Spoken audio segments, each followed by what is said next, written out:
Hi there, I'm Tatiana Mejia. Traveling and eating, those are my two greatest passions. I am a pioneer in gastronomic tourism in South America, and I want to welcome you to Bites and Sights. Here we travel by eating and eat by traveling. This podcast is all about exploring the world through its flavors, traditions, and local communities. So get ready for a delicious journey.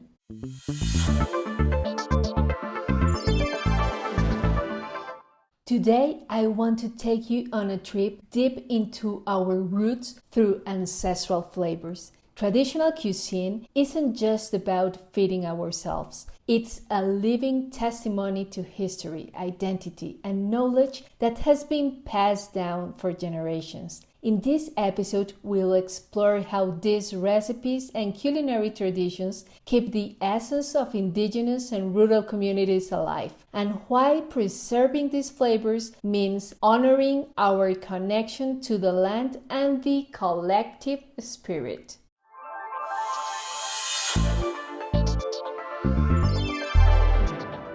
When we talk about ancestral flavors, we are not just referring to ancient dishes. We are talking about a universal language, one that connects us to our environment, our communities, and our history. Ever wonder what secrets are hidden in a recipe that's been passed down from generation to generation? Ancestral kitchens are guardians of knowledge, deeply rooted in sustainability, respect for nature, and cultural diversity.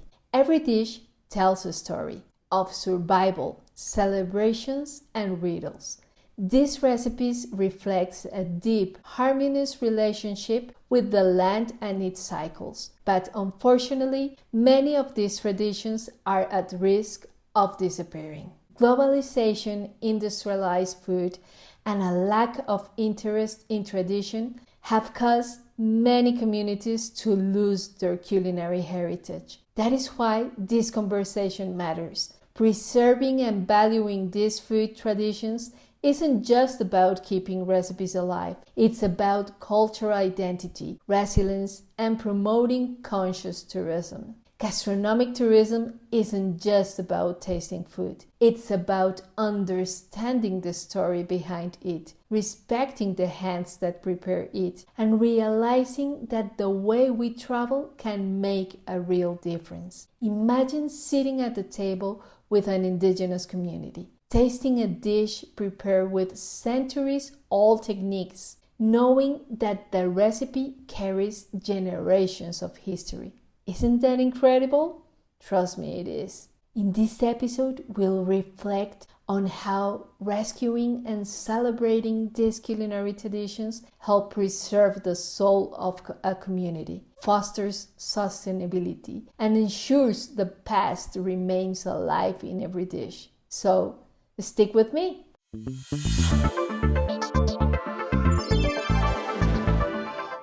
Let's dive right in. Ancestral flavors are like a time machine. Every bite takes us centuries back, showing us how our roots shape the world we live in today.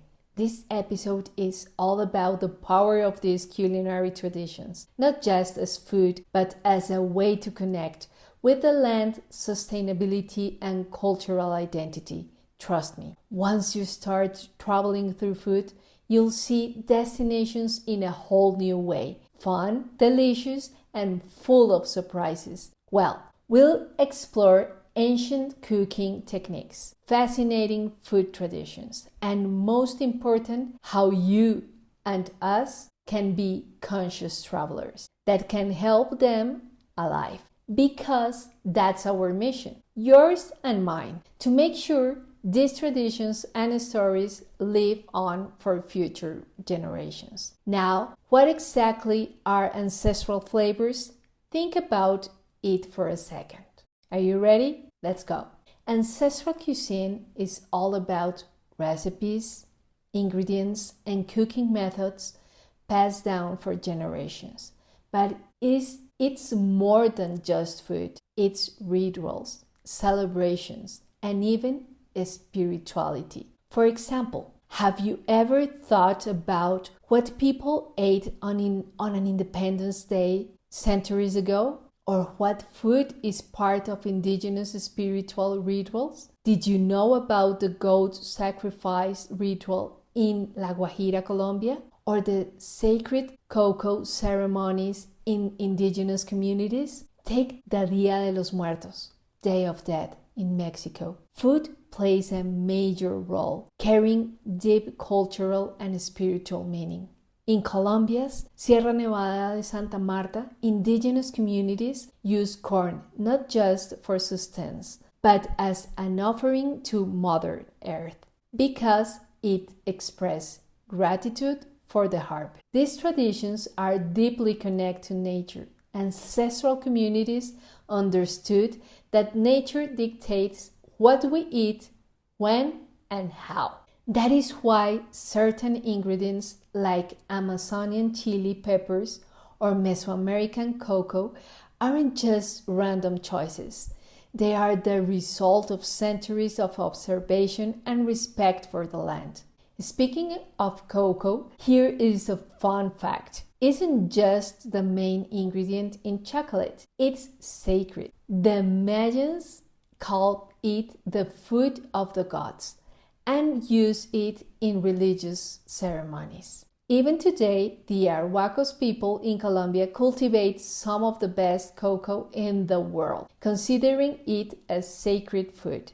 And when it comes to ancestral cooking techniques, there are so many still in use today. Let's go ahead. Fermentation. In the Andes, chicha, a fermented corn drink, has been made for centuries. It preserves food and even enhances its traditional value. The same goes for pulque in Mexico, a fermented agave drink with pre-Hispanic roots. Underground cooking, for example in Peru, pachamanca is a must-try. Meats, tubers, and herbs are slow cooked in an earth oven covered with hot stones.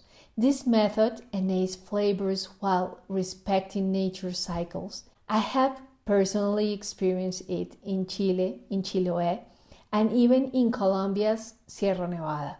Dehydration. High altitude communities like the Quechua created chuño, freeze-dried potatoes that last 4 months. Colombia has its own version, and actually it's one of my favorites. It's called oreada meat in Santander, or dry goat, that is chivo in La Guajira. Now, if you're thinking, I can't travel right now, but I want to explore ancestral flavors, what can I do? Here's your challenge. Number 1, research. Pick a destination and dive into its food tradition. What did they eat? How did they prepare it? What is it significant? Number 2, taste. Find a local restaurant or community member who makes it. Talk to them, hear their stories, and taste those flavors.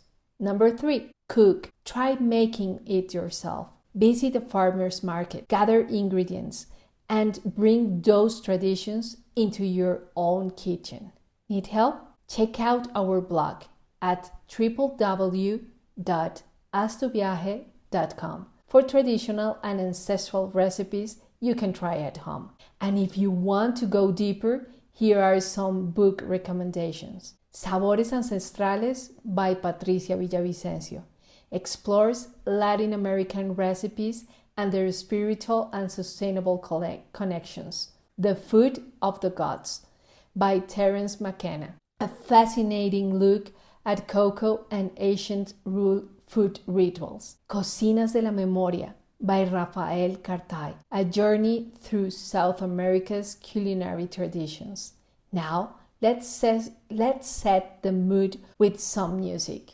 My favorite part, El Cóndor Pasa, a classic Andean tune, perfect for cooking. Danza del Sol, traditional Andean instrumental music. Cantos de la Tierra de Inti Raymi, a beautiful fusion of music and tradition. And of course, Colombian vallenato, a rhythm full of history and identity.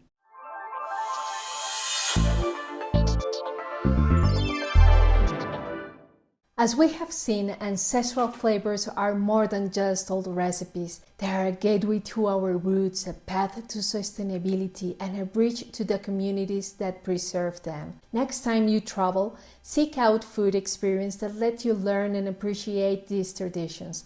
Every dish has a story, and by tasting it, you become part of it. If you enjoyed this episode, don't forget to subscribe, leave a review, and share it with someone who loves food, culture, or travel. In our next episode, we'll explore the rise of gastronomic tourism in South America. Get ready for a mouth-watering adventure. And before we go, head over to Spotify and answer our poll. Which ancestral cooking technique fascinates you the most? Fermentation, underground cooking, dehydration and preservation, native herbs and spices? Let me know.